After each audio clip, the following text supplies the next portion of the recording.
السلام عليكم ورحمة الله وبركاته، ومرحبا بكم في فيديو جديد على قناتكم المغرب الجميل. في أجواء باريس الساحرة يترقب عشاق كرة القدم حول العالم مساء الاثنين لحظة الحسم. من سيتوج بجائزة الكرة الذهبية 2025؟ الأنظار تتجه نحو ثلاثة أسماء كبيرة: عثمان ديمبيلي جناح باريس سان جيرمان، صاحب المهارات الفائقة والسرعة المذهلة، والذي قاد فريقه لتحقيق 5 ألقاب، من بينها دوري أبطال أوروبا وكأس السوبر الأوروبية.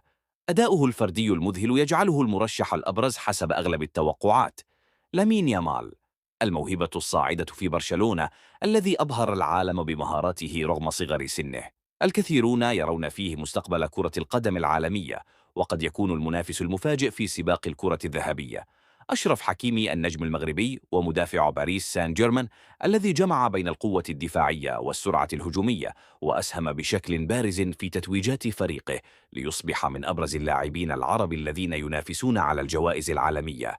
ورغم أن الترشيحات تميل لصالح ديمبلي بفضل حصيلته الجماعية والفردية، إلا أن عنصر المفاجأة يبقى حاضرا دائما في مثل هذه الأمسيات التاريخية. ليلة باريس قد تحمل حدثا استثنائيا، فالتتويج بالكرة الذهبية لا يعني فقط جائزة فردية، بل اعتراف عالمي بالجهد، المثابرة، والموهبة التي تصنع الفارق داخل المستطيل الأخضر.